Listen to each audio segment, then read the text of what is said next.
Vamos con los conocimientos de primaria.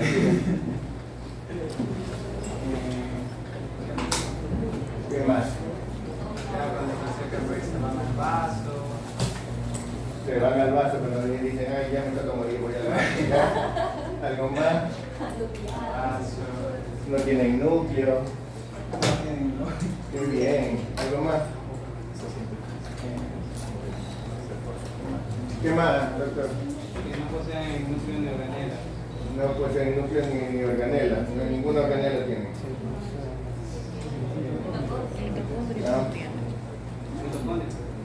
¿Mitocondria sí tiene o no tiene?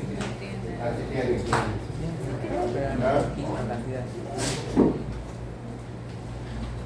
¿Algo más, doctora? Hasta ahí llegan los conocimientos de la razón.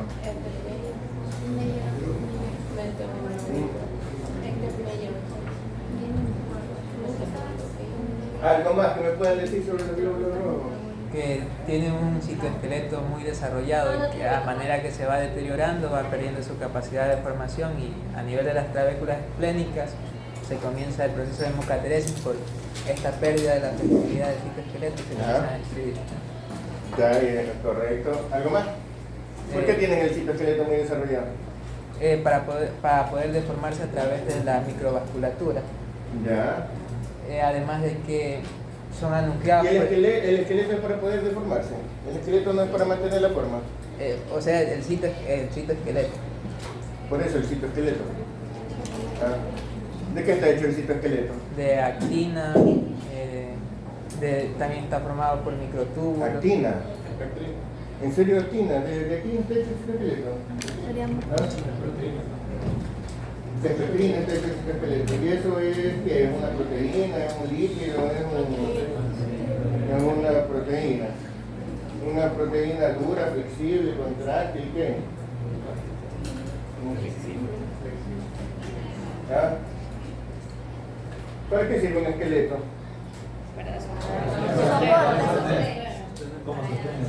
Para servir de sostén necesitas algo duro o algo flexible o algo duro. Ya, y entonces ¿cómo es que el citoesqueleto es para ser flexible? ¿No sería más flexible si no tuviera esqueleto? Pero ahí tendría mucho a colapsarse si no tuviera esqueleto. Por eso pues, sería más flexible, ¿no? Tú me dice que el esqueleto es para que sea más flexible. ¿No sería contraproducente eso? Díganme, estimados fisiólogos. ¿Qué opinan?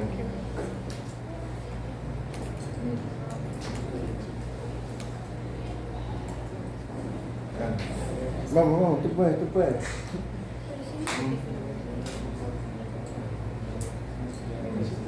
Bueno, ¿qué más saben? Ya sabemos que son muy flexibles, se deforman, pero cuando ya se envejecen ya no son tan flexibles y se rompen. ¿Algo más? ¿Qué más saben?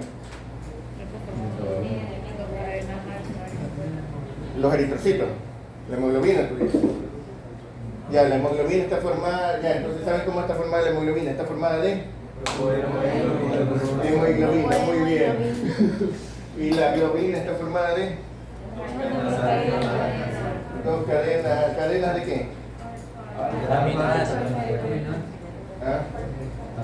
Pero, ¿cadenas de qué? ¿Qué son? Son aminoácidos polipéptidos. Son polipéptidos, dos cadenas polipeptídicas alfa y dos beta. Ya, muy bien. ¿Y el grupo M? 4 anillos pirrólicos. Y un átomo de hierro. Y un átomo de hierro tan lindo. ¿Y qué más? ¿Qué más saben? Que normalmente no utilizan la vía del ciclo de Krebs, que utilizan una variación de la glicólisis anaerobia, que es la vía de Embden-Meyerhof. Meyerhof. Ajá, muy bien. ¿Qué más? Vamos. Ya vamos por secundario, vamos. ¿Qué más saben? Que en la vía se produce una médula ósea, pero en la etapa fetal está Carlos sarcomiterino y posteriormente hígado y vaso y al final médula ósea. Correcto, que los órganos que producen la eritropoyesis no son siempre los mismos. Comienza siendo el sacovitelino, luego pasamos a los derivados de la bursa, ¿no? Al vaso, al hígado, y luego finalmente el adulto en medio de la otra, ¿no? Ya, ¿qué más? ¿Qué más saben sobre la eritropoyesis? Ya. Muy bien. Estimulada por la ¿Qué más? eritropoyetina. Es estimulada por la eritropoyetina. ¿Qué cosa es la eritropoyetina? Es una hormona. Una hormona producida por el riñón. ¿Y por qué la produce? O sea, en respuesta a qué tipo. Estímulo hipoxia. En respuesta a la hipoxia. Ya ven que sí saben las cosas. A ver, y entonces, ¿y qué hace la eritropoyetina? Estimula la facción. No, sí, ¿Ah? Estimula las factores de crecimiento Ya, para que se vaya diferenciando. que se vaya diferenciando qué cosa en qué cosa. La célula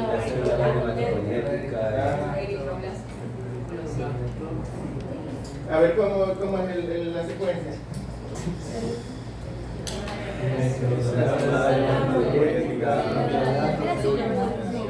Célula madre pluripotencial, ya. La mieloide, la célula madre pluripotencial, Célula mieloide. la unidad formadora de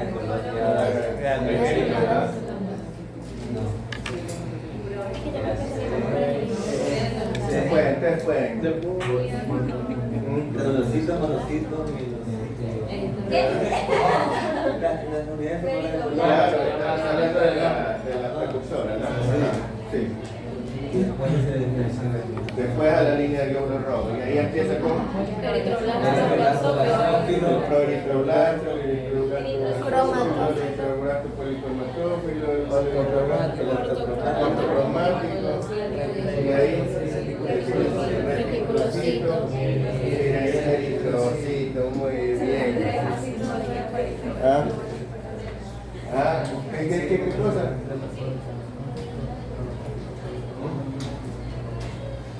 Muy bien. ¿Y cómo es? ¿Qué más? ¿Qué más saben? Que el metabolismo del grupo hemo deriva la bilirrubina. Muy bien, que cuando se destruyen los eritrocitos, ¿cómo se llama eso? Hemólisis. ¿La hemólisis es un proceso normal o anormal? Hay la hemólisis fisiológica, que es la destrucción normal, y hay la hemólisis patológica o hiperhemólisis, que igual médicamente solemos decir hemólisis de todas maneras, nada más, aunque realmente deberíamos decir hiperhemólisis, ¿no? Muy bien, y cuando se produce la hemólisis, entonces se liberan, ¿qué cosas de la circulación? Se libera la hemoglobina, para empezar, ¿no? ¿Ya? Lógicamente que se libera todo lo que está dentro del glóbulo rojo, ¿no? Por eso es que cuando ustedes tienen una muestra embolizada, que puede reportarles el laboratorio hipercalemia, ¿no? ¿Verdad? ¿Por qué? Porque hay mucho potasio dentro de cualquier célula, ¿no? Todas las células del glóbulo rojo. Pero la otra cosa es la hemoglobina. Y cuando sale la hemoglobina a la circulación, ¿qué pasa? ¿Esa hemoglobina es excretada por la orina? No. ¿Cómo que no? Bueno, sí podría ser. De hecho, sí puede ser excretada por la orina. Si sale una inmensa cantidad, es excretada por la orina y se produce hemoglobinuria. Pero normalmente no. ¿Por qué? ¿Por qué normalmente no? Porque el riñón eliminaría la hemoglobina. ¿Por qué normalmente no hay hemoglobinuria? Porque es convertida a biliverdina posteriormente. Mucho antes de eso, porque esa conversión todavía... Primero la hemoglobina es captada por una proteína plasmática. Sí, es verdad, ¿no? La aptoglobina. Lo primero que hace es que la aptoglobina la agarra. Por eso, cuando ustedes miren los niveles de aptoglobina, miren los niveles de aptoglobina libres, no los niveles de aptoglobina total. Cuando ustedes miren en sangre aptoglobina, lo que les reportan es la aptoglobina libre. Por eso es que cuando hay hemólisis, la aptoglobina baja, porque en realidad no es que hay menos aptoglobina, sino que la aptoglobina está combinada con hemoglobina, ¿no? Entonces, bueno, lo primero es la aptoglobina. Ahora, cuando la hemólisis es masiva, brusca, muy rápida, y la aptoglobina no alcanza a tamponar o a captar todo eso, entonces ahí se produce hemoglobinuria, ¿no? Por ejemplo, ustedes se acuerdan de una enfermedad que le llamaban antes la fiebre de aguas negras. No, la han escuchado. ¿Saben a qué enfermedad se la llamaban en la fiebre de aguas negras? Al paludismo. Al paludismo falciparum. La fiebre de aguas negras. ¿Por qué creen que les llamaban de aguas negras? Porque orinaban oscuro.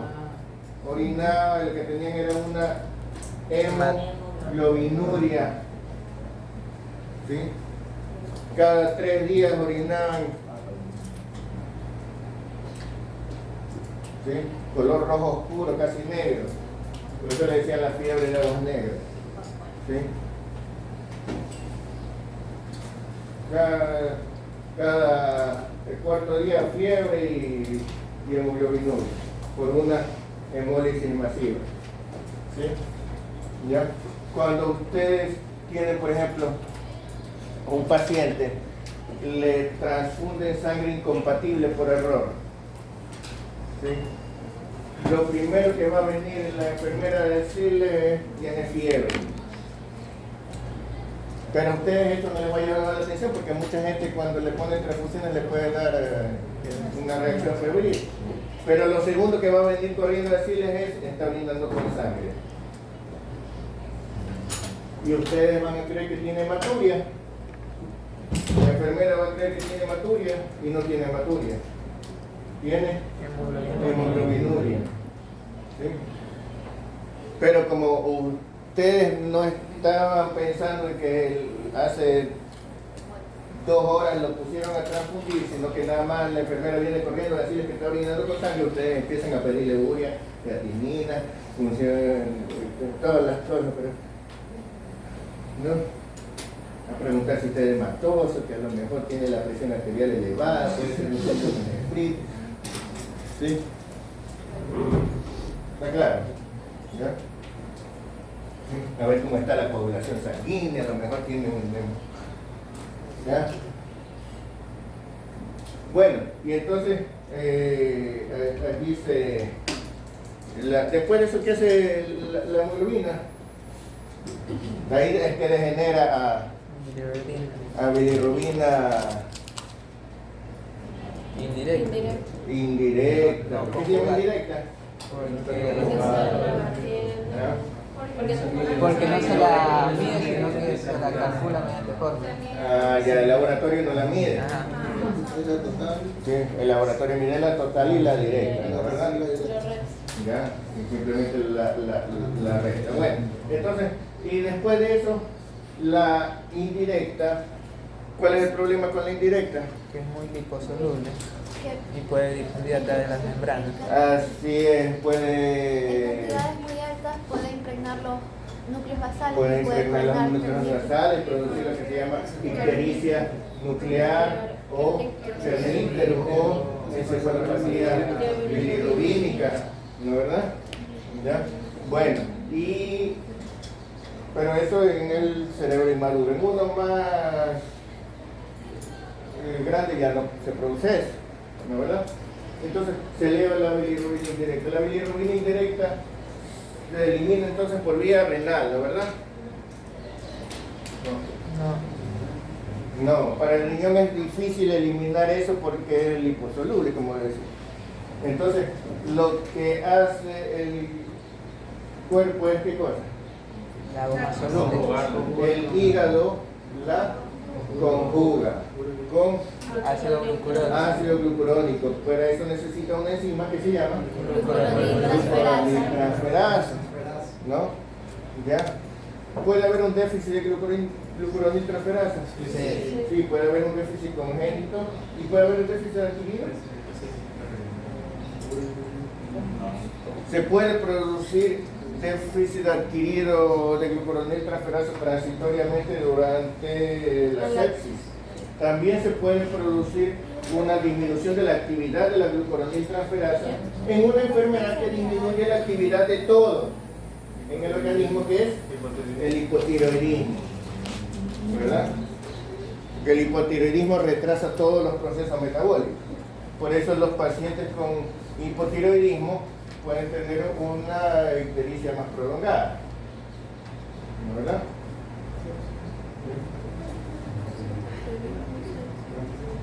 Hipotiroidismo. ¿Ya? Ajá. Todas las actividades enzimáticas, todas las actividades metabólicas se retrasan en el hipotiroidismo, ¿no, verdad? En el bebé con hipotiroidismo, usted nota, por ejemplo, que el cordón umbilical se demora más en caer, que la ictericia neonatal dura más de lo habitual, ¿no? Y después de eso, de que el hígado conjuga la bilirrubina, ¿qué hace con esa bilirrubina? La elimina a través de la bilis. La debe eliminar a través de la bilis. Si el hígado no es capaz de mandarla a la bilis porque el hígado está enfermo, porque hay una lesión hepatocelular, entonces esa bilirrubina conjugada se incrementa en sangre, ¿no, verdad? Y esa bilirrubina conjugada incrementada en sangre es eliminada por el riñón. Cuando la bilirrubina es eliminada por el riñón, sale en la orina. Coluria. Eso se llama coluria, ¿verdad? ¿Sí? Cuando hacemos un examen de orina no decimos nada más por el color, hay coluria, porque coluria no viene de color, coluria viene de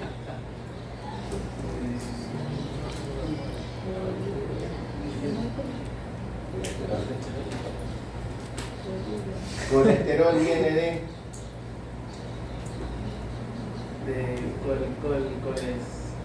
biliar. cole, significa bilis. ¿Sí? ¿Ya? Colecisto significa la cisterna donde está la bilis, ¿no? El colecisto es lo mismo que decir la vesícula biliar, ¿no, verdad? ¿Sí? Vesícula significa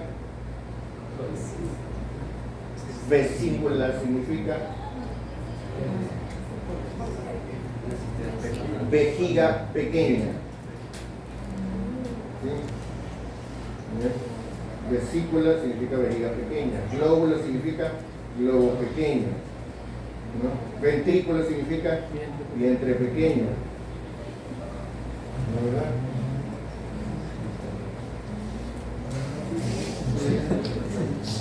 Bueno, entonces cole significa bilis, coluria significa bilis en la orina, ¿no, verdad? ¿Sí? Cuando decimos que una persona es colérica, ¿qué creen que significa? Etimológicamente. Significa que está lleno de bilis.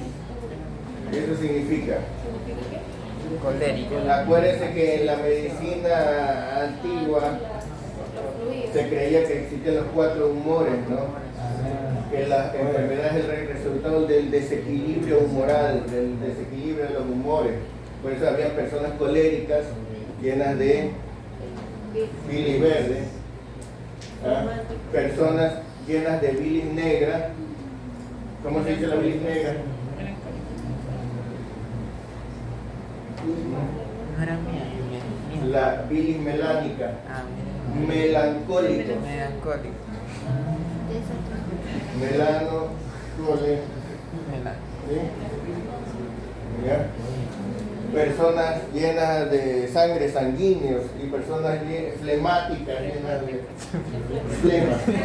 ¿La verdad? ¿Sí? Esas eran las causas de las enfermedades en la ciencia médica, ¿no? ¿Sí? ¿Ya? Cuando decimos colesterol significa el esterol de la bilis, ¿no es así? ¿No? Cuando decimos colestasis significa el estancamiento de la bilis. Cuando decimos colédoco decimos conducto de la bilis que ¿ya? Entonces, ¿cuál significa? Bilis, ¿no verdad? ¿Ya? Bueno, entonces, ahí tenemos la posibilidad. Y lógicamente, esto se excreta pues, en la bilis. Pero la bilis, ustedes saben que no es solamente para excretar bilirrubina. La bilis es ¿para qué? Para la emulsión de las grasas. Emulsionar las grasas. La emulsión de las grasas. ¿Qué significa emulsionar? Hacer más chiquitos. Ya, entonces es lo que hace el jabón, ¿no? Convertir la grasa, digamos, disgregar la grasa para que sean gotitas muy pequeñas capaces de disolverse prácticamente en el agua, ¿no verdad? O sea, para hacer que algo grasoso sea posible mantenerlo en un medio acuoso, ¿ya?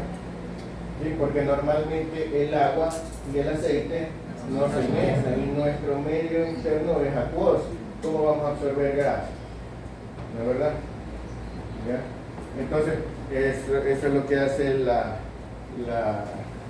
bilis, ¿no verdad? ¿Sí? Por eso ayuda. Y por eso tiene no solamente, digamos, la bilis no solamente contiene bilirrubina, sino que contiene pues, muchas otras sustancias. Entre esas contiene colesterol, ¿verdad? ¿Sí? Sales biliares, etc. Bueno, entonces con eso lo elimina a través de qué conducto sale del hígado. A través de los conductos Del conducto hepáticos. hepático. Muy bien. Y de allí se va A almacenar la vesícula. a almacenar a la vesícula, ¿no verdad? Pero podría irse directamente al duodeno. ¿Por qué se va a la vesícula? Para concentrar. Muy bien. ¿Y qué músculo se encarga de que no se vaya al coledo? El esfínter. El esfínter de Oddi, ¿no verdad? ¿Ya? El esfínter de Oddi. Y entonces se va a la vesícula para acumularse. Por lo tanto, la vesícula va a estar llena ¿en qué momento? Antes de Antes de la comida. Cuando usted está en ayuno, ahí va a estar llena la vesícula. ¿Y en qué momento va a estar vacía? Después de la comida, ¿no verdad? Por eso le dice que vamos a hacer una ecografía de vesícula que sea en ayuna, ¿no? Porque si no, no alcanzamos a ver nada. Muy bien. Entonces, y con eso se acumula. Lógicamente que se tiene que acumular para que haya suficiente cantidad. Porque usted no es que está continuamente con una sonda recibiendo gotitas de lípidos, sino que de pronto se mete un montón de grasa de una sola. Una fritada.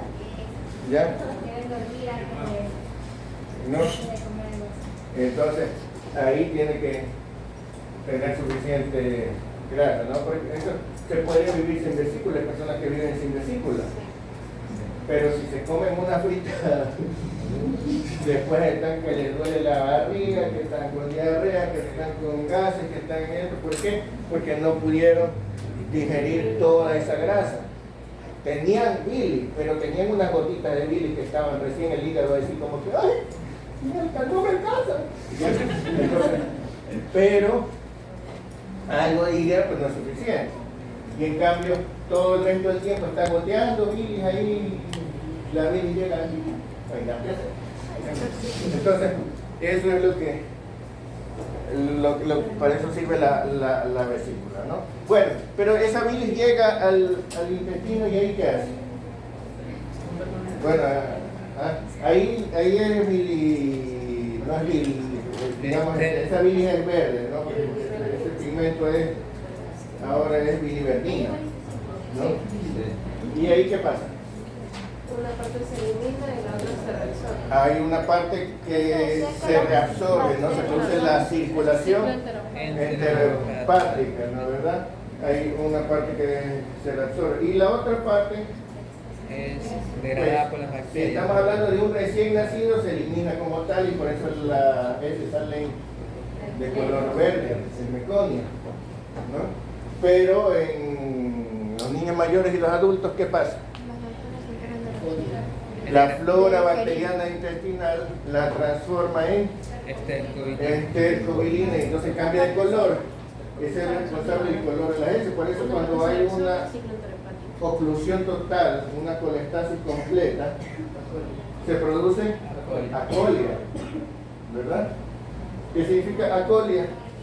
Sin bilis. Ah, sin bilis. No, sin color, ¿no?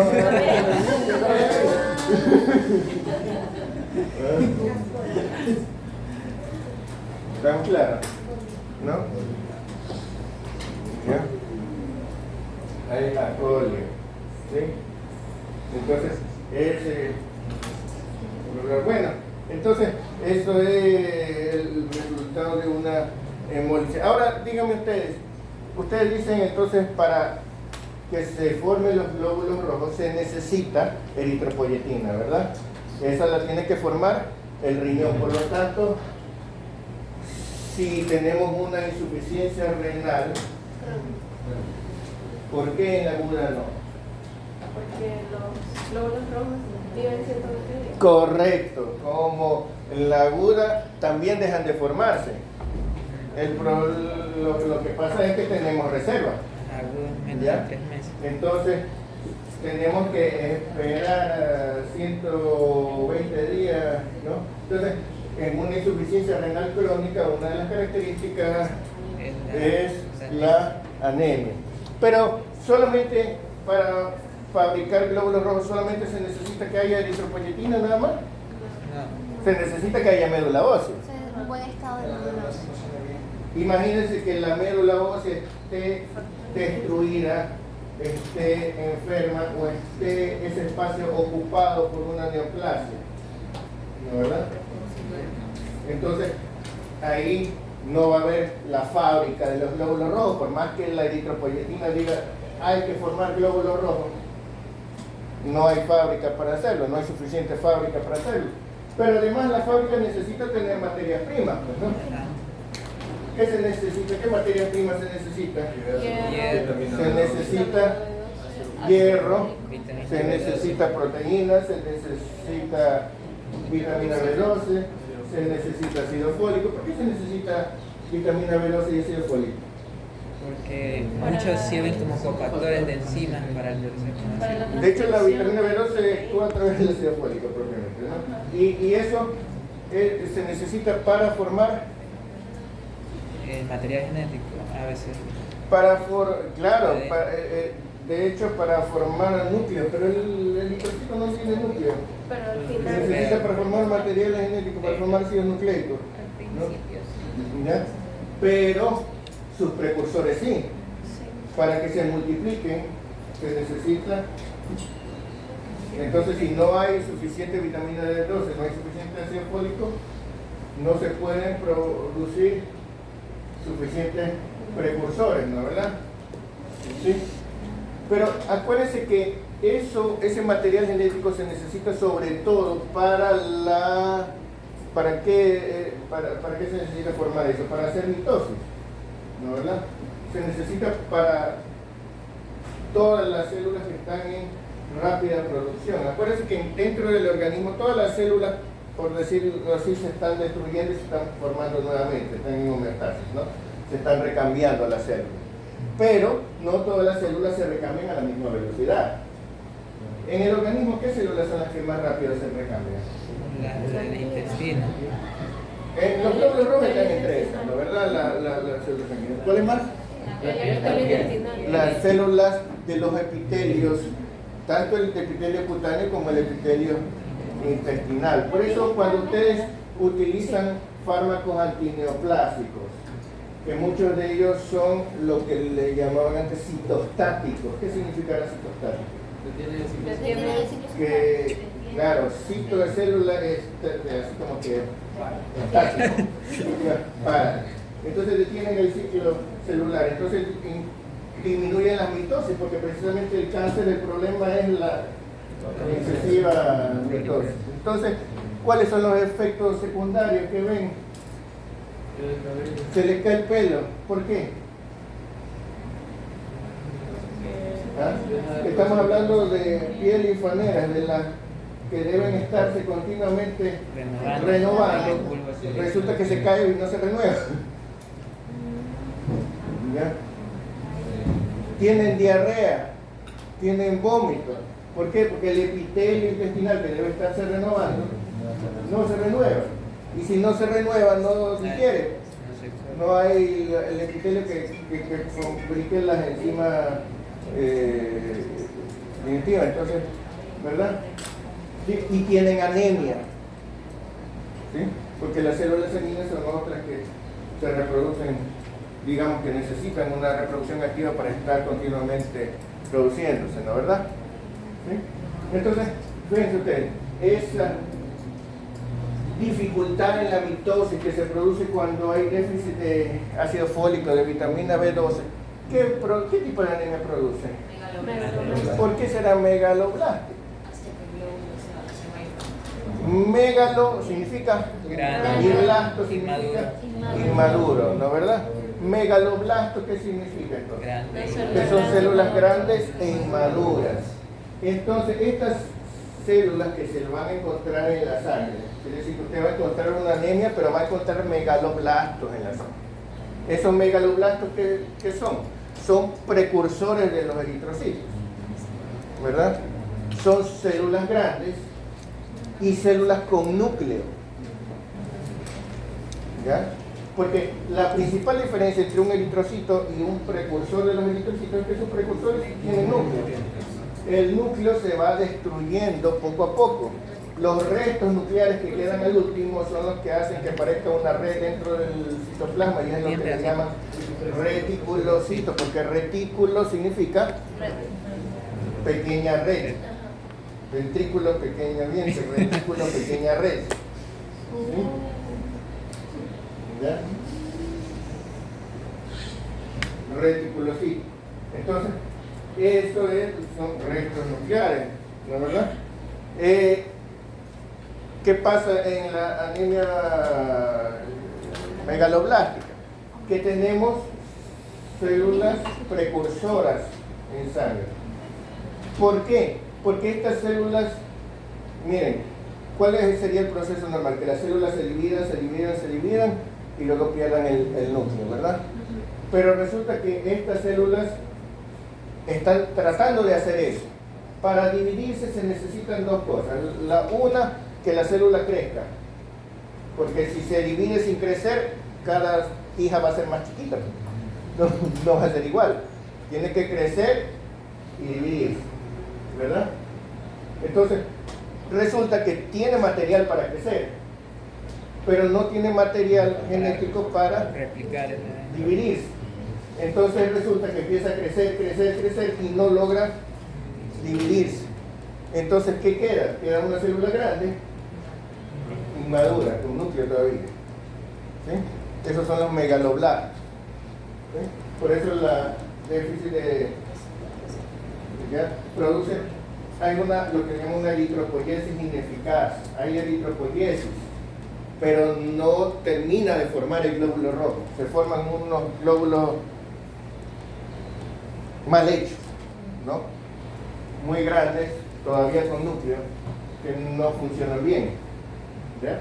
Y eso se libera a la sangre porque pues no queda más, pues es lo único que pudimos hacer aquí, ¿ya? ¿Sí?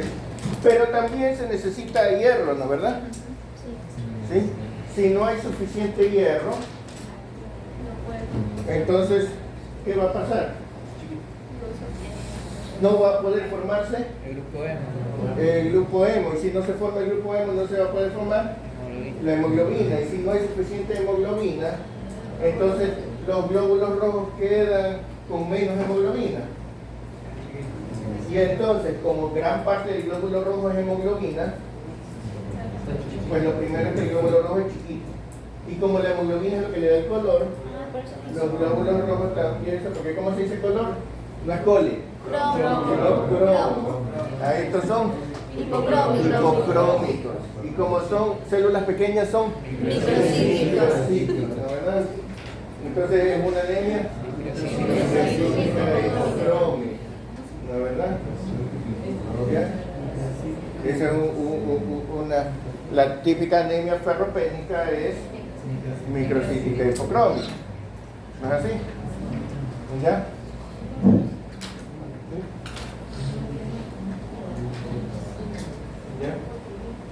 ¿Cuál es otra anemia microcítica hipocrómica que también es por el trastorno de la hemoglobina? La talasemia. ¿No verdad? También, pero ¿cuál es el problema de la talasemia? La síntesis en la cadena de globina. Entonces aquí el problema no es el grupo hemo, sino las cadenas de globina. ¿No verdad?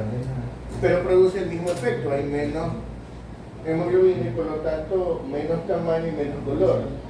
Por eso es que la talasemia puede parecer anemia ferropénica.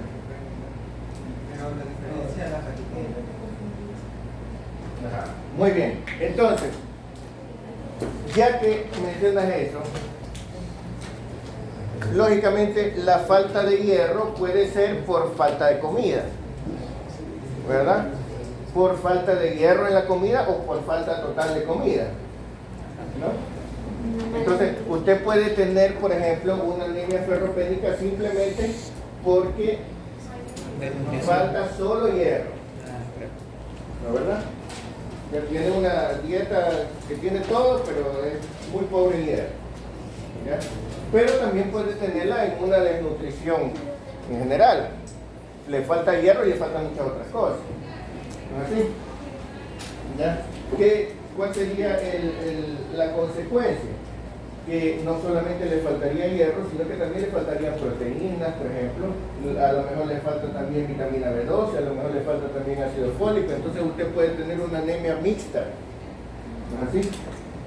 Pero además de eso, el hierro se necesita que esté disponible para la médula ósea. ¿Y la médula ósea de dónde saca el hierro? De la sangre. De la sangre. Ya. Muy bien. Entonces, en el metabolismo del hierro, ¿qué es lo que hace? Usted ingresa el hierro por vía oral. Ya. ¿Se absorbe? Depende si el ferro es ferroso. ¿Ya? ¿Dónde se absorbe? En el enterocito, en la parte proximal de las bordas. En la parte proximal de Del borde, ajá. Hay Del- un citocromo Ajá. duodenal. Ujú. D. Ya. No me acordaba. Muy bien. ¿Hay alguna regulación de eso? ¿Hay posibilidad de que se absorba más y se absorba menos? ¿Ya? ¿Hay algún regulador? ¿No? Por ahí que el hígado tenga algo que ver. La epsilina. Muy bien. ¿Qué hace la epsilina? Internaliza la buprenorfina para que se degrade. ¿Favorece o disminuye la Disminuye, limita. Limita la absorción de hierro. Entonces el hígado dice, ya tengo suficiente, basta. ¿Ya? Por eso muchas veces usted le da hierro a alguien y lo que consigue es tener las heces negras, estreñimiento, ¿verdad? El hierro no es que usted le da un montón y ese montón se absorbe, ¿sí? El hierro se absorbe muy lentamente, ¿sí? Cuando usted da terapia con hierro, por ejemplo, es preferible que usted dé un poquitito durante 3 meses a que dé un montón en una semana, ¿sí?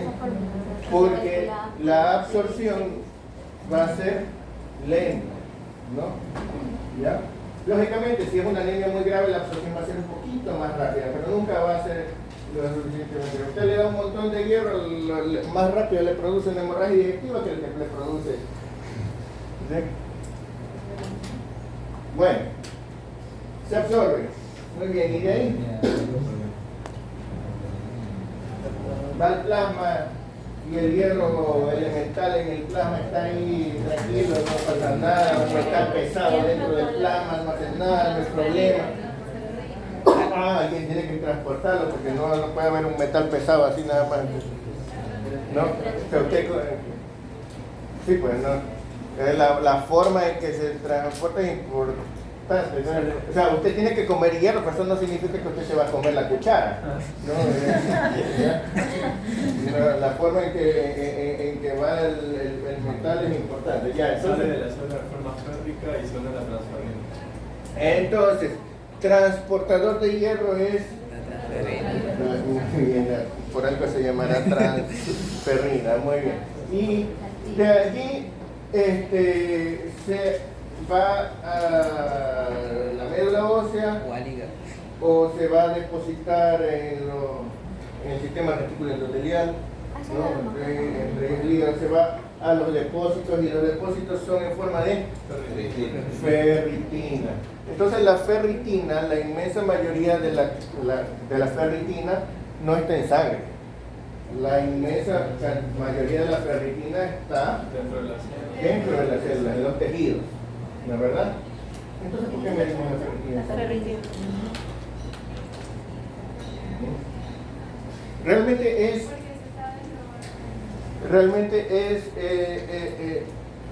es paradójico, porque lo que queremos saber es cuánta ferritina hay en los tejidos y en vez de hacer una biopsia, la medimos en sangre. ¿No es verdad? Sí, déficit intracelular. ¿Sí? Pero los diferentes estudios que se han hecho al respecto han demostrado que se correlacionan muy bien la cantidad de ferritina en sangre con la cantidad de ferritina en los tejidos. Cuando hay poca ferritina en los tejidos, hay poca ferritina en sangre y viceversa. ¿Sí? Cuando hay mucha ferritina en los tejidos, hay mucha ferritina en sangre. ¿Ya? Cuando se logró demostrar eso, dijeron, bueno, sí está bien, midámosla nomás en sangre, porque es mucho más fácil que hacerle una biopsia y tratar de medirla en los tejidos. ¿No? Y ustedes deben haber estudiado que la ferritina es un marcador inflamatorio, ¿no? ¿Verdad? Sí. ¿Ya? ¿Y por qué será un marcador inflamatorio? Porque en estados de inflamación se almacena mayor cantidad de ferritina, se interioriza el hierro. Ajá, ¿por qué? Porque algunas bacterias pueden utilizar el hierro para su metabolismo. Si ustedes estudiaron microbiología, deben recordar... Tienen siderófilo. Claro, deben recordar que el hierro es importantísimo en el metabolismo de un gran número de bacterias, casi todas, ¿no? ¿Ya? Entonces, una de las defensas inespecíficas, inmunidad general, inmunidad no específica, una de las cosas que hace el organismo para defenderse cuando todavía no sabe qué germen está, es el autosecuestro de hierro. ¿Ya? Esconde su propio hierro. Y entonces, ¿qué es lo que hace? Coge todo el hierro de la sangre y lo ingresa a los tejidos. Para no tener que las bacterias no puedan utilizar ese hierro. Y entonces, lógicamente que esto dura mucho más en las infecciones bacterianas. Es más acentuado en las infecciones bacterianas, pero comienza siendo en cualquier infección que tiene inmunidad específica, ¿no es verdad? ¿Ya?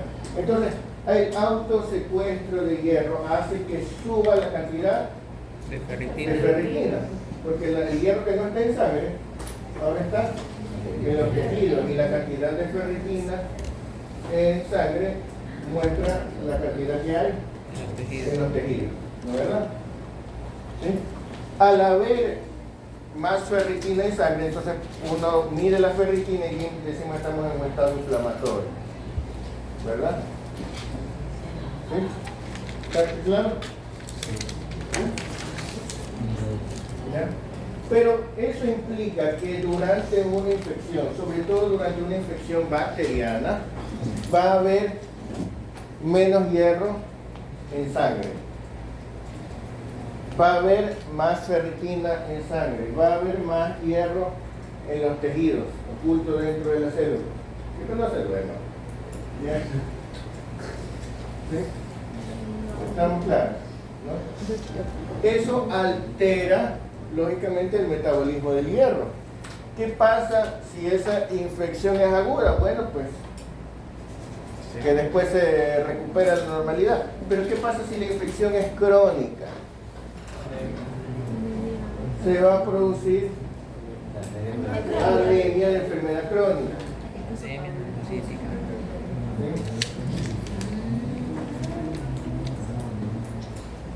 Esa es la llamada anemia de las enfermedades crónicas. ¿Sí?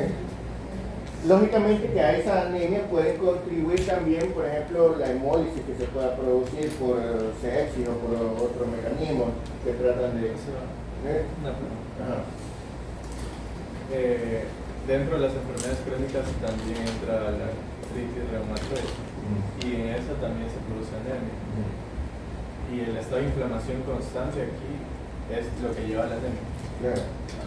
Por eso el estado de inflamación crónico conlleva de por sí anemia.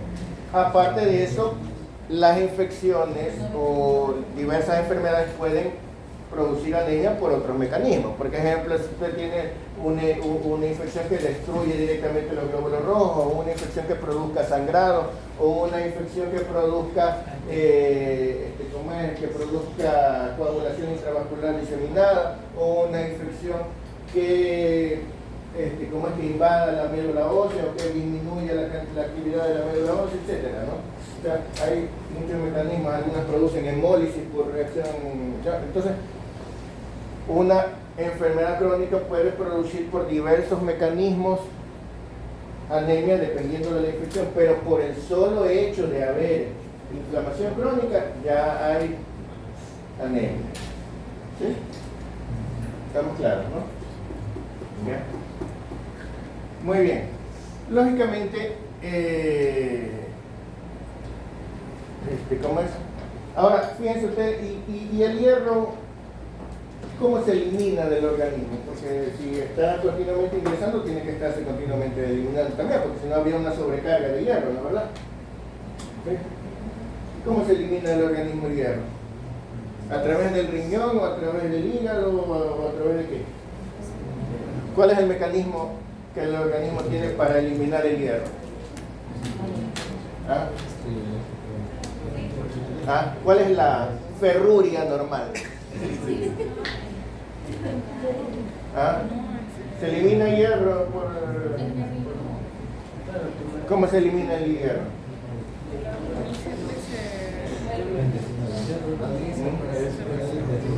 ¿Cuál es la vía metabólica para eliminar el hierro? ¿Alguien sabe? No hay manera de eliminar el hierro. No tenemos vía metabólica para eliminar el hierro de las células. La única manera de eliminar el hierro del cuerpo es eliminándolo con células y todo. ¿Sí? Así que el hierro se elimina cuando se eliminan los enterocitos. Porque los enterocitos se eliminan, están continuamente recambiando, ¿verdad? Los enterocitos con hierro se van con las heces. Cuando sangramos, ¿no? En la menstruación, por ejemplo. Síndrome intestinal inflamatorio. Ahí se podría acordar. Cuando se descama la piel en menos cantidad, ¿sí? Cada vez que se destruyen las células completas, ahí se va yendo el hierro. ¿Ya? Por eso es que el hierro se absorbe muy lentamente, porque también no hay manera de eliminarlo si no es botando células completas. ¿Ya? ¿Sí? Por eso es que es difícil tratar cuando hay hemocromatosis. Porque una sobrecarga de hierro no es tan fácil decir, bueno, vamos a aumentar la excreción renal de hierro. No hay excreción. No hay excreción hepática de hierro, no hay manera de botar el hierro. ¿Sí?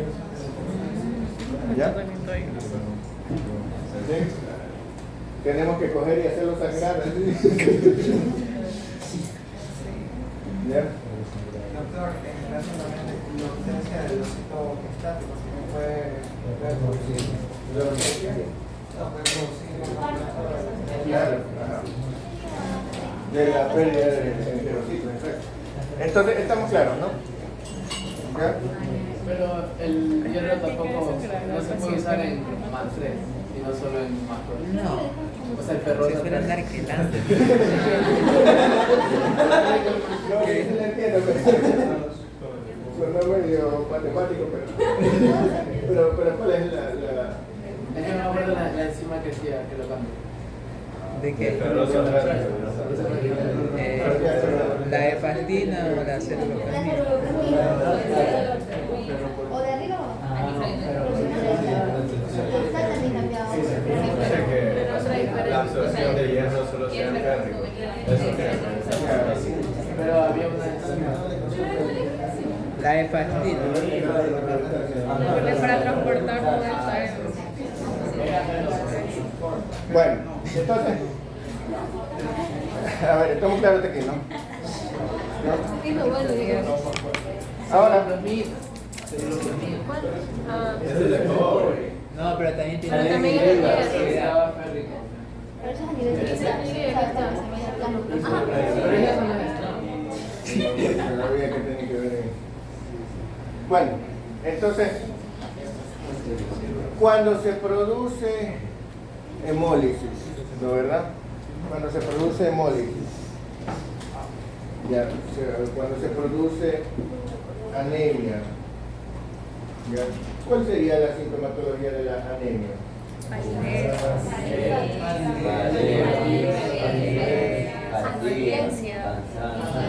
Fíjense ustedes, nosotros asociamos generalmente anemia con palidez, ¿no? Pero créanme, es muy pobre esa relación, ¿no? Porque cuando hablamos de un paciente pálido, ¿qué es la palidez?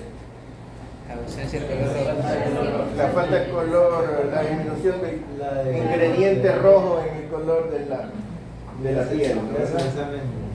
Cuando tenemos palidez, eso significa que en la piel hay poco color rojo, ¿no verdad? ¿Sí? ¿Ya? Porque el color de la piel es la mezcla de varios colores, ¿no? El color blanco de las células, el color negro de la melanina, el color amarillo de la bilirrubina, el color rojo de la sangre. Cuando disminuye el componente rojo, eso es palidez. Por eso la palidez se nota más en las mucosas que en la propia piel, ¿no? ¿Ya? Porque ahí no hay esos otros componentes, ¿no? Pero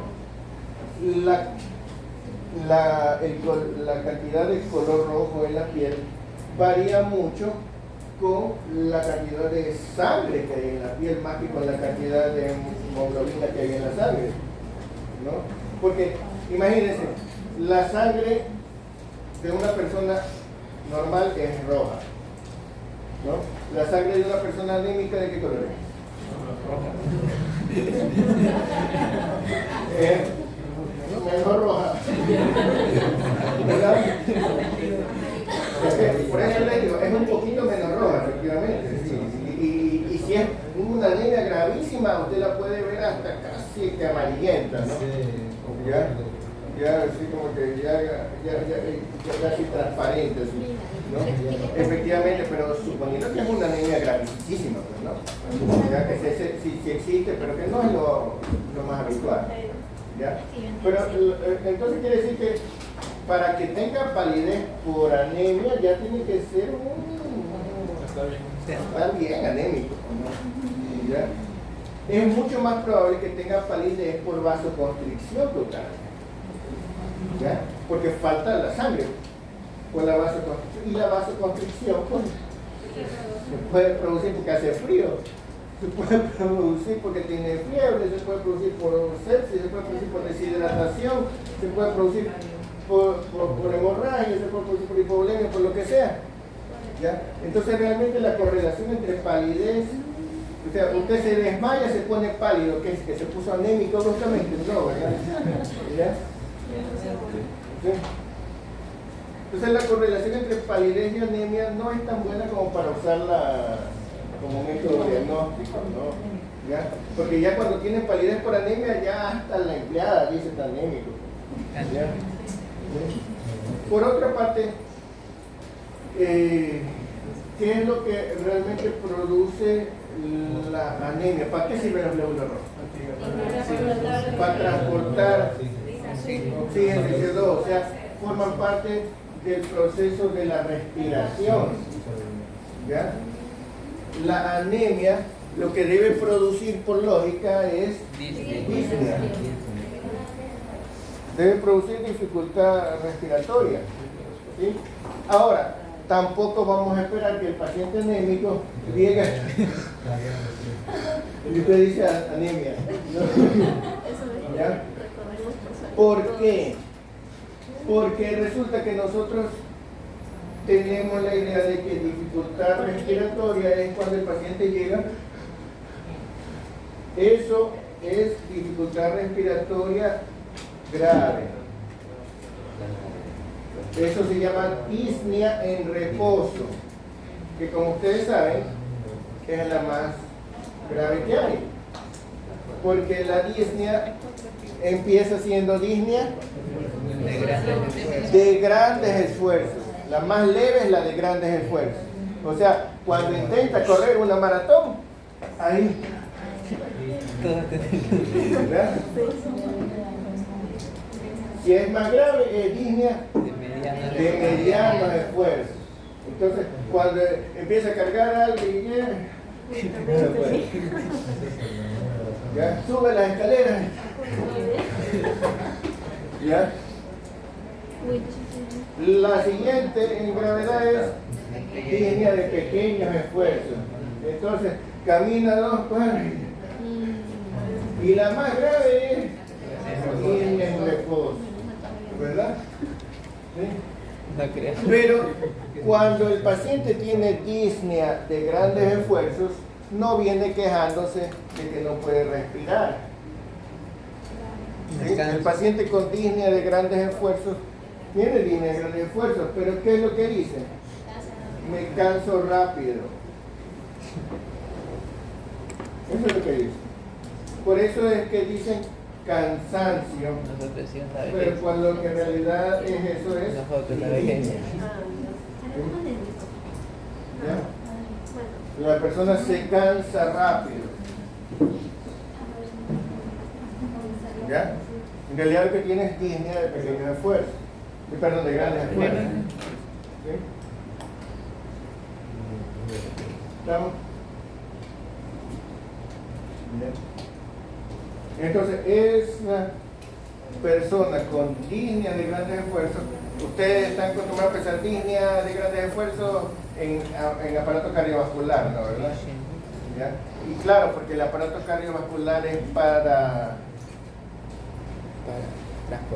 transportar lo mismo que hace la sangre. ¿Ya? ¿Sí? Lógicamente necesitas transportar el oxígeno, pero para eso no solamente necesitas que el carro funcione, sino también que el carro esté lleno. ¿Ya? ¿Sí? Entonces usted tiene línea, tiene que ver si funciona bien el aparato cardiovascular, pero también tiene que ver si está bien la sangre en sí misma, ¿no? ¿Verdad? ¿Ya? Y si usted quiere ver palidez, buscar palidez, tiene que buscarla en las mucosas. ¿Sí? ¿Ya?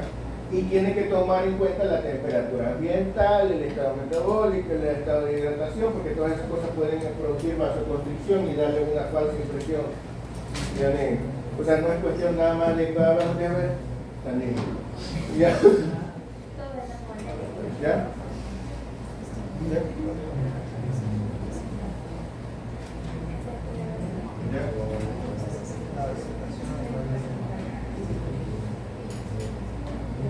Entonces, cuando usted examina a un paciente en el que sospecha algo hematológico, esto independientemente de que sea niño o adulto, usted sospecha algo hematológico, ¿usted qué tiene que ver en el examen físico del paciente en el que sospecha que esto podría ser hematológico?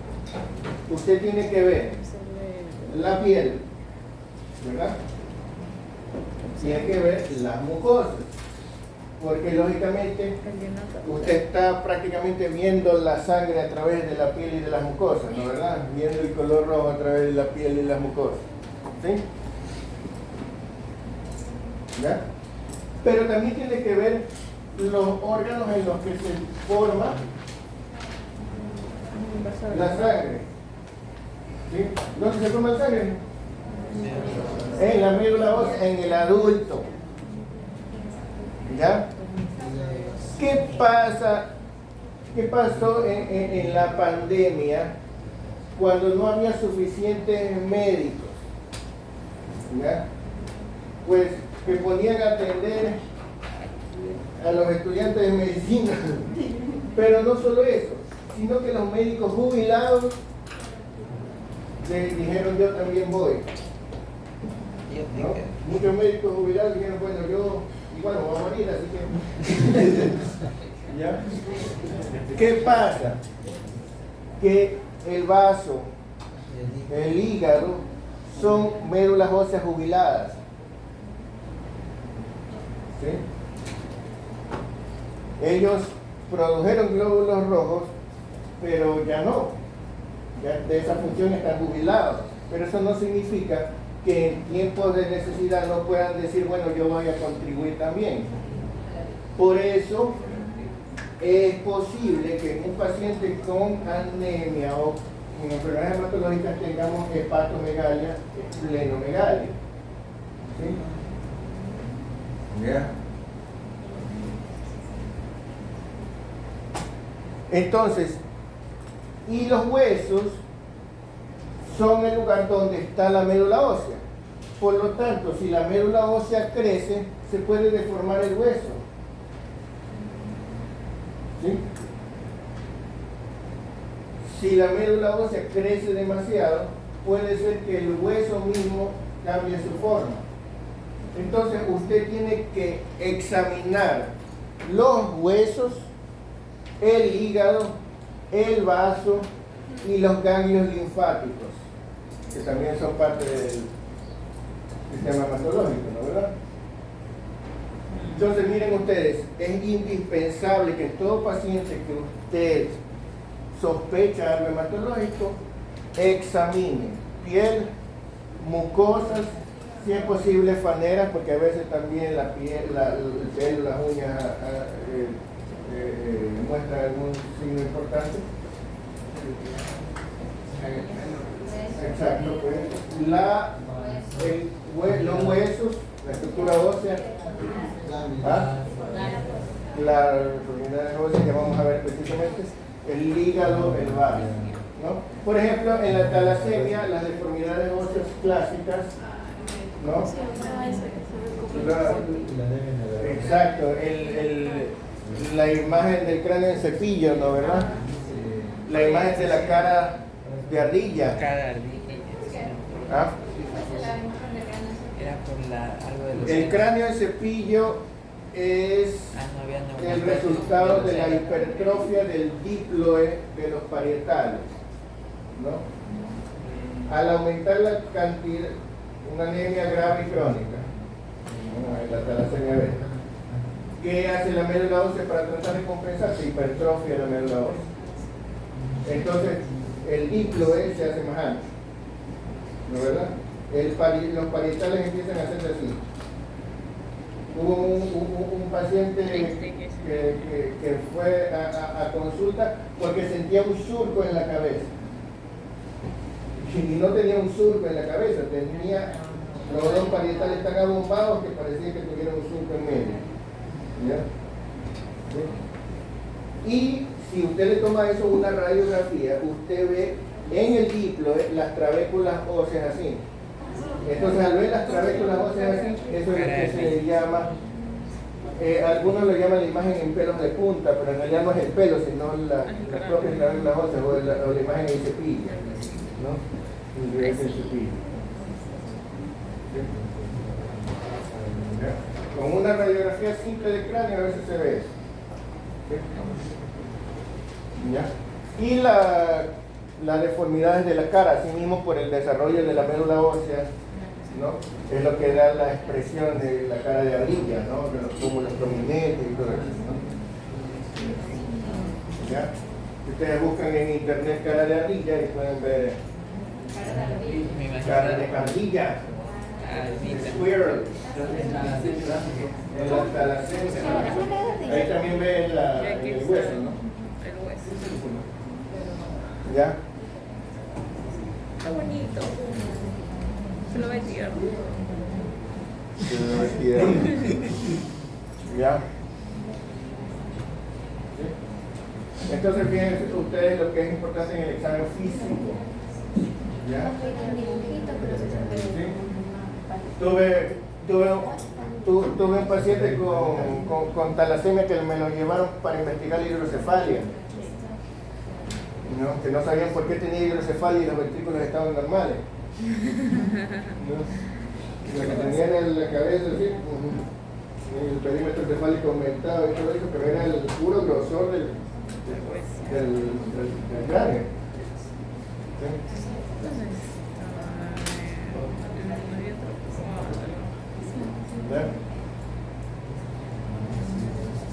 ¿Estamos claros, no?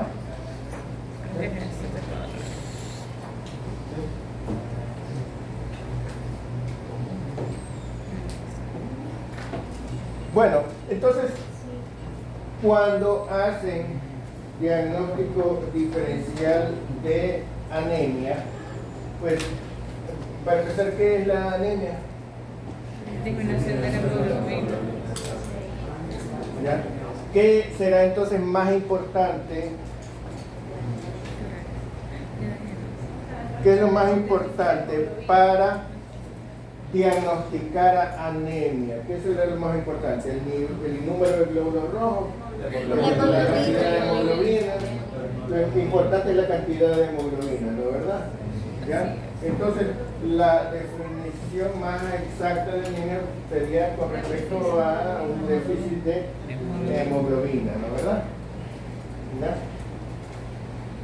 Muy bien. La cantidad de hemoglobina disminuida en sangre, porque eso es lo que realmente importa, ¿no? ¿Ya? ¿Sí? Porque el oxígeno se puede disolver en la sangre, ¿no? Se puede disolver en el plasma, pero la cantidad es ridícula, ¿no? ¿Ya? Que con el oxígeno disuelto en el plasma no vive nadie, ¿sí? ¿Ya? Entonces, realmente lo que depende es de la cantidad de hemoglobina, la cantidad de oxígeno que se puede transportar. Bueno, pero cuando hacemos diagnóstico diferencial, lógicamente que lo primero que tendremos que hacer es hacer un examen de sangre, ¿no? ¿Ya? Eso no es algo que podamos decir, bueno, nada más con clínica vamos a hacer el diagnóstico. Con clínica podemos tener muchas pistas, pero eso necesita hacerse examen de laboratorio. Entonces, usted hace examen de laboratorio y en el examen común y corriente de sangre le salen un montón de datos con los que usted puede trabajar, ¿verdad? Allí le sale el número de glóbulos rojos, le sale el hematocrito, le sale la concentración de hemoglobina. Con solo esos tres datos se pueden calcular muchas otras cosas, ¿no? Y la computadora normalmente ya se los da calculado porque no confía en las matemáticas de ustedes. Ya con eso se puede calcular el volumen corpuscular medio, la hemoglobina corpuscular media, la concentración de hemoglobina corpuscular media, ¿verdad?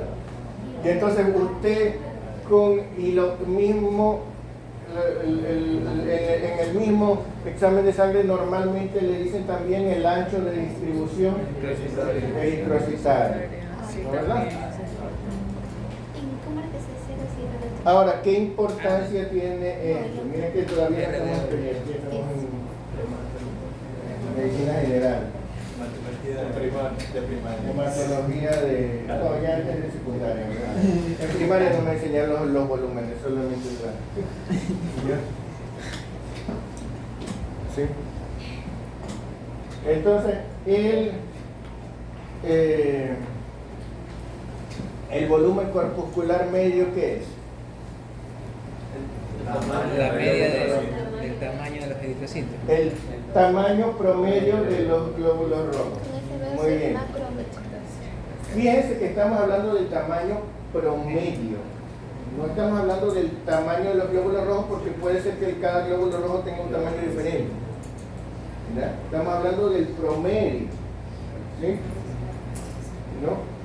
Si los glóbulos rojos son muy grandes, ¿el hematócrito tiende a ser mayor o menor?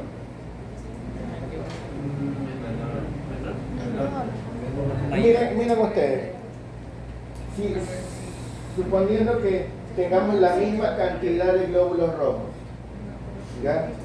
Tenemos, por decir, 3 millones de glóbulos rojos por milímetro cúbico, ¿ya?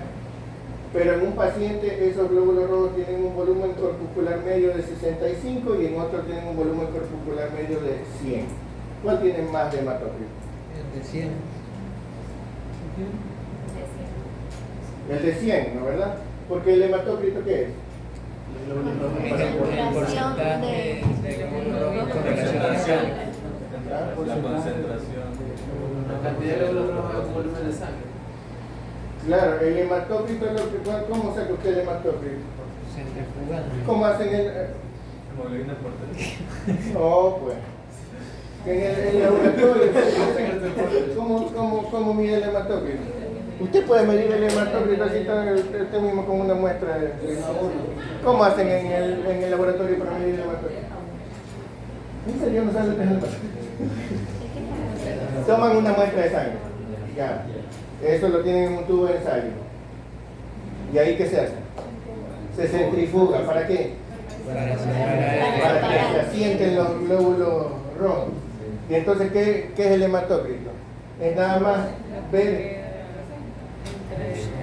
qué porcentaje del volumen son glóbulos rojos. ¿Ya?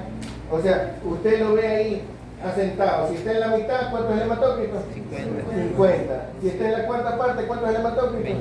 25. Así de simple, ¿no, verdad? ¿Ya? O sea, usted nada más coge la regla y mide, por decirlo así. ¿Ya? Eso es el hematócrito. Entonces el hematócrito lo que mide es la proporción de volumen entre la masa de glóbulos rojos y la masa total de la sangre. Nada más.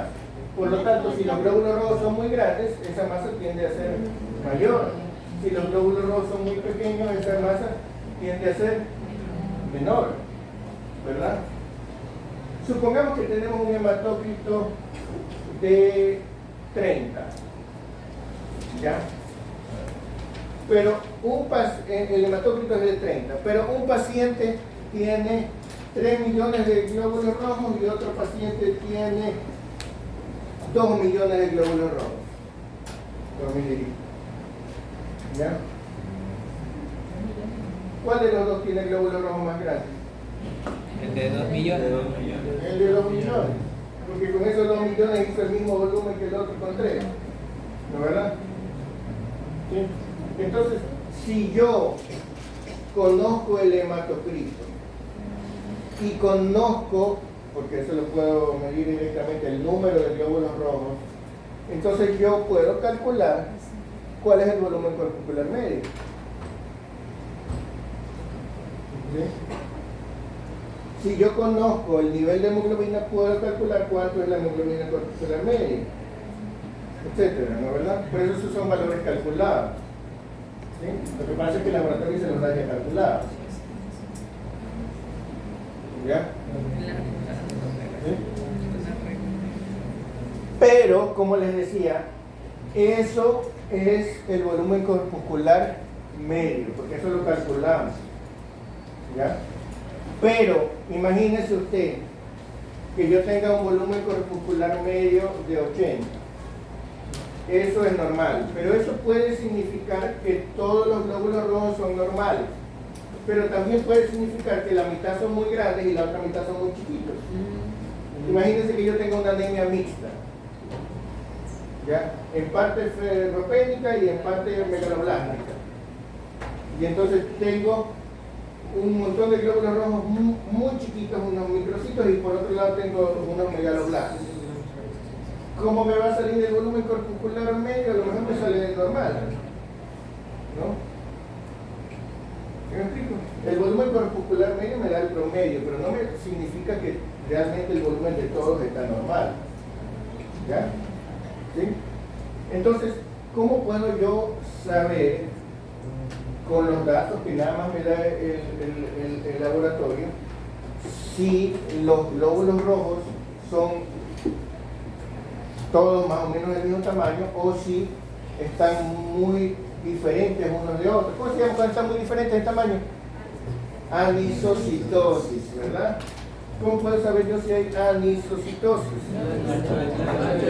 Para eso está el ancho de distribución de los glóbulos rojos, ¿verdad? El ancho de distribución eritrocitaria es lo mismo que estar midiendo la desviación estándar de una muestra, ¿no? ¿Verdad? ¿Sí? Es una medida de dispersión, ¿ya? O sea, qué tan diferentes son cada uno del promedio, ¿sí?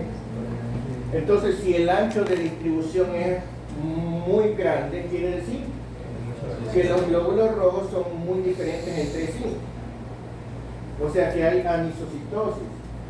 Si el ancho de distribución es muy grande, usted debe sospechar que hay unos muy grandes y otros muy pequeños, ¿sí? Ahora, lógicamente, usted tiene que ver en qué situación clínica está, porque si le tomó el examen después de haberlo transfundido, entonces usted tiene dos poblaciones de glóbulos rojos, la del paciente y la que le transfundió. Entonces no se extrañe de que le salgan glóbulos rojos diferentes, ¿no? ¿Verdad? ¿Ya? Por eso normalmente los hematólogos no le examinan una muestra de sangre del paciente que lo acaban de transfundir. Usted tiene que primero tomar la muestra de sangre y luego transfundirla, ¿ya? Porque usted le toma la muestra de sangre ya transfundida, ¿qué va a hacer? Analizar la sangre que le transfundió. ¿Ya? ¿Ya? ¿Cómo va a ser diagnóstico con eso? ¿No? ¿Estamos claros, no? ¿Ya? Entonces, cuando hay necesidad de transfundir, es importante, antes de transfundir, tomar muestras para diagnóstico. Y en cuanto a la ferritina, que decimos que es importante en el metabolismo del hierro, pero también en la respuesta inflamatoria, ¿qué importancia eso tiene para el diagnóstico? Pues cuando usted tiene sospecha de anemia ferropénica, usted no solamente ve que es microcítica y crocrómica, sino que usted le manda a hacer un perfil de hierro, usted le manda a pedir cómo está el hierro sérico, cómo está la ferritina, cómo está la transferrina, cómo está, ¿no, verdad? Pero resulta que si el paciente está en estado inflamatorio, eso le va a salir con el hierro bajo, la ferritina aumentada, ¿sí o no? Le va a salir alterado, ¿ya? ¿Sí? Por otra parte, supongamos que usted a un paciente con una infección bacteriana le diagnostica anemia ferropénica. ¿Cuál es el tratamiento de la anemia ferropénica? Darle hierro. Se supone que el organismo está escondiendo el hierro para no alimentar a las bacterias. Y usted Le da hierro. Y como no le sube, le inyecta hierro. ¿Cómo no? ¿Se da cuenta de lo que está haciendo, no? ¿Ya? Pero no había dicho todavía de esta inflamatoria. ¿Ah? En caso de anemia ferropénica pura. En caso de anemia ferropénica, que el paciente pueda tener una anemia ferropénica, pero ahorita está durante una infección bacteriana aguda, ¿no? Y esa es la otra, cuando durante la infección bacteriana aguda usted encuentra el hierro bajo, ¿cómo sabe si lo tenía bajo desde antes o es ahorita? Y si le diagnostica, ¿le va a tener que dar hierro? No, va a tener que esperar a que se cure para después darle hierro.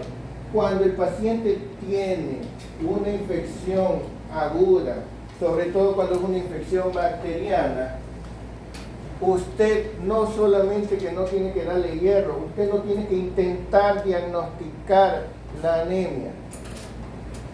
¿Sí? Primero se cura la infección bacteriana y después se empieza el diagnóstico diferencial de anemia. ¿Sí? Porque usted solo tiene dos posibilidades: o la anemia puede esperar, o la anemia es tan grave que usted lo tiene que transfundir, que es un caso raro. Pero supongamos que sea tan grave que lo tenga que transfundir, usted no va a esperar ese diagnóstico diferencial para atrás. ¿Ya? Le tiene que salvar la vida, ¿no? Entonces, normalmente no tiene ningún sentido ponerse ese diagnóstico diferencial peor de anemia ferropénica en un paciente que está en una infección aguda, ¿no? ¿Ya? De pronto se puede intentar con otros tipos de anemia. O sea, si usted tiene una infección aguda y piensa que es por hemólisis, que piensa que es por drepanocitosis, por esas cosas, bueno, pueden verlo la forma típica, ¿no? Pero la anemia ferropénica, que es la más común, usted ni siquiera va a intentar diagnosticarla, ¿ya? Porque aunque la logre diagnosticar, que probablemente no va a poder, porque el examen le va a salir alterado, pero aunque la lograra diagnosticar, no la va a poder tratar. ¿Ya? ¿Estamos claros?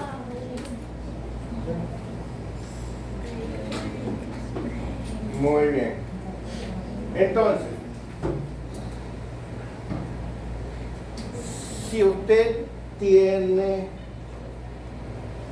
anemia, entonces usted lo primero que hace es ver si es, con esos simples exámenes, si es microcítica, si es normocítica, si es macrocítica, si es hipocrómica, si es normocrómica, si el ancho de distribución, si hay anisocitosis o no hay anisocitosis, ¿no, verdad? Ya con eso puede clasificar y buscar las causas de cada una, porque tiene que saber cuáles son las causas de anemia microcítica, de anemia normocítica, de anemia macrocítica, ¿no, verdad?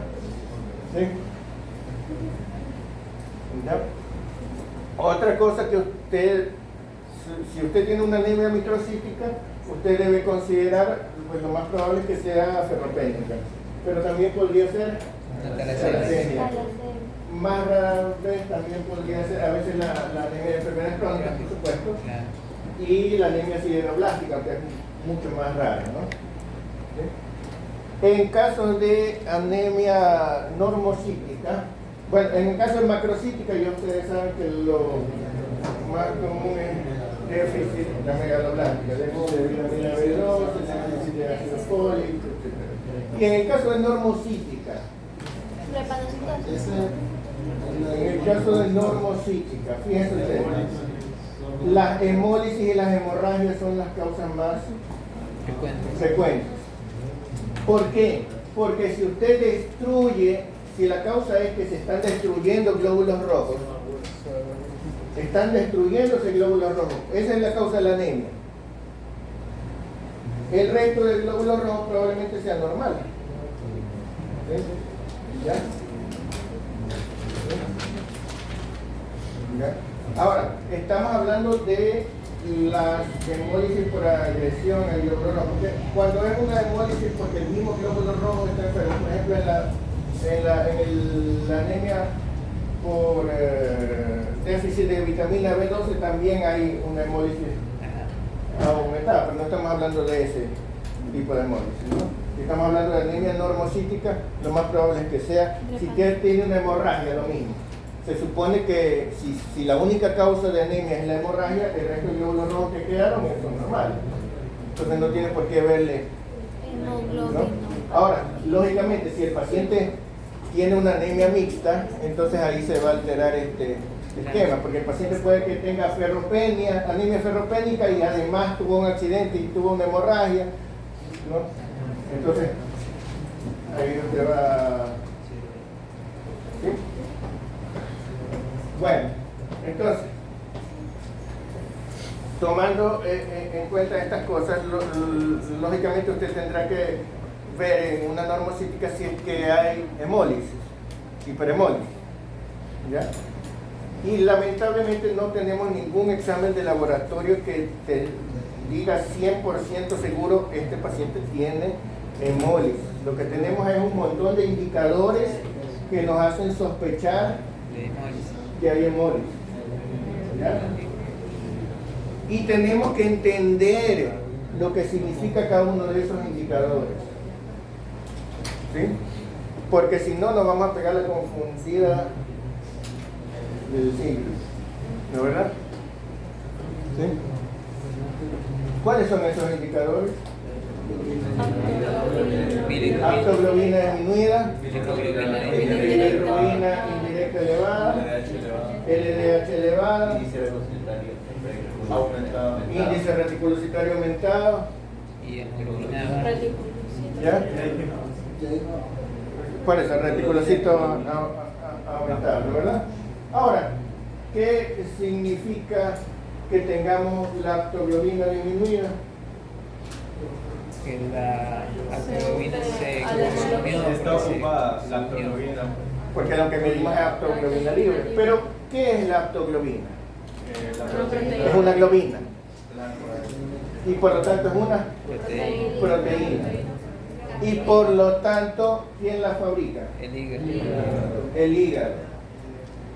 Si tenemos una gran desnutrición y no hay proteínas en el cuerpo, también va a estar baja la aptoglobina. Si tenemos una insuficiencia hepática y el hígado no fabrica proteínas, también va a estar disminuida la aptoglobina. Entonces, la aptoglobina no solamente puede estar baja por hemólisis, puede ser que esté baja porque no se formó lo suficiente. ¿Sí? ¿Ya? Entonces tenemos que tomar en cuenta esa situación. Si estamos ante un desnutrido grave o si estamos ante un paciente en insuficiencia hepática, a lo mejor la aptoglobina no es un buen indicador de la hemólisis, ¿no, verdad? Sí. ¿Cuál otro marcador? La bilirrubina indirecta. La bilirrubina indirecta elevada, ¿qué significa? Que la hemoglobina se transformó en bilirrubina indirecta. Muy bien. Pero, ¿por qué podría estar elevada con una hemólisis? No, porque normalmente hay hemólisis, ¿no? Porque esa bilirrubina indirecta no está siendo convertida en bilirrubina directa. Es decir, porque el hígado no le está convirtiendo, porque hay un déficit de glucuronil transferasa, ¿no, verdad? ¿Sí? Entonces, eso se puede producir congénitamente, ¿no? ¿Ya? Se puede producir en el hipotiroidismo, se puede producir en la sepsis. ¿Sí? Congénitamente tienen ustedes el síndrome de Krieger-Najjar, el síndrome de Gilbert, ¿no? ¿Ya? Hasta en adultos puede haber síndrome de Gilbert, ¿no? Krieger-Najjar es tipo 1, tipo 2, ¿no? ¿Ya? Entonces, puede ser que sea por hemólisis, pero usted tiene que ver la situación clínica. ¿Cuál es el otro? La LDH. La LDH se produce porque al romperse el glóbulo rojo se libera La LDH, pero la LDH no está solo en el glóbulo rojo. La LDH también está. No, pues a ver, la LDH también hay en qué otros lados. En el músculo. O sea, la lactato deshidrogenasa. Ajá, sí, en el músculo. ¿Dónde hay más? ¿Ah?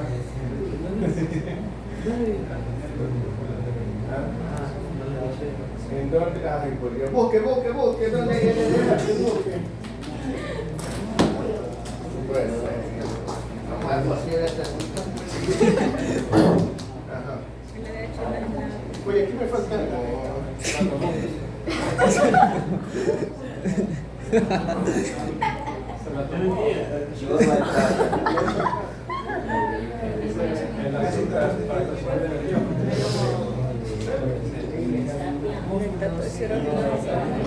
Hígado, riñones. ¿Qué pasó? ¿Qué es la LDH? ¿Qué es la LDH? No, pero es que este no fue. Este fue un extra. ¿Dónde está el oficial? Ah, el oficial. Se le tomaron. No es posible. Cuando regresen, nos vamos a la otra aula. Ah, ¿Por qué? ¿Qué pasó? vayan repasando neuro. Ay.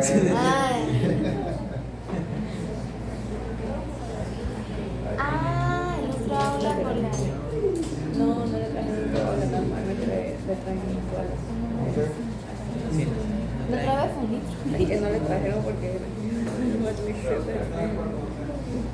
¿Ah?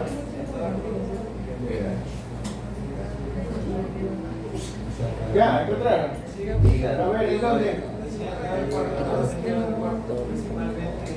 Principalmente. Hígado, riñones. Nada más. En el hígado, los riñones, en el corazón, en los músculos. Ah, y en los glóbulos rojos también, ¿no? Entonces, si usted tiene la LDH elevada, ya dice hemólisis.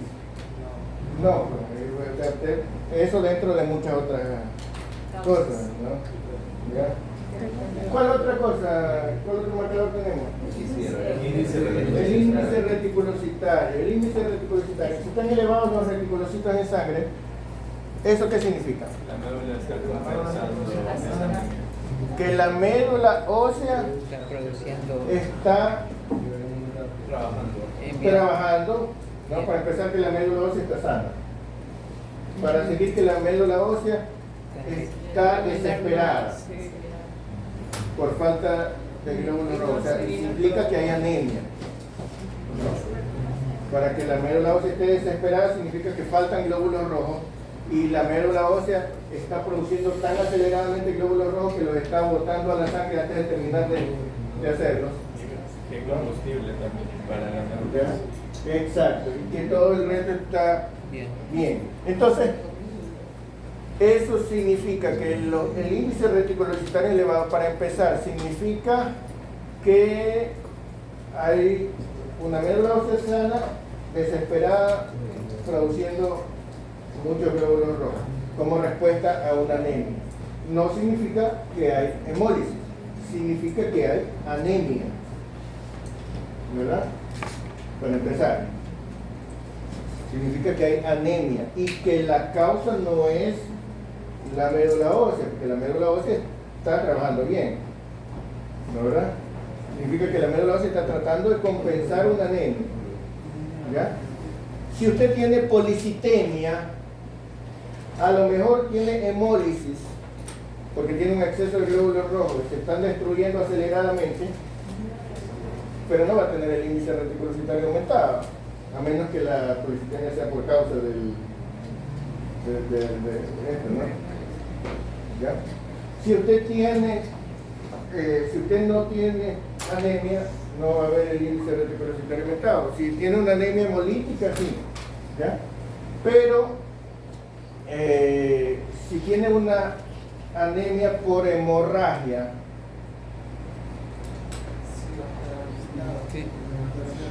la médula ósea también va a reaccionar tratando de compensarlo. Entonces, eso no significa, está elevado, entonces es hemólisis. ¿Me explico? Usted tiene que entender lo que significa cada cosa. Si recoge todos estos parámetros en conjunto y lo analiza con su artístico, entonces usted puede decir, bueno, en este paciente esto significa que hay hemólisis. ¿Ya? Pero no hay ningún dato en particular que le diga 100% seguro esto es hemólisis. ¿Estamos claros? ¿Ya?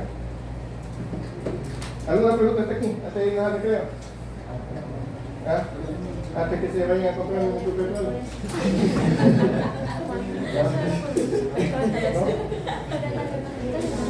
¿No hay preguntas? ¿Hasta ahora? Bueno, entonces vamos al recreo.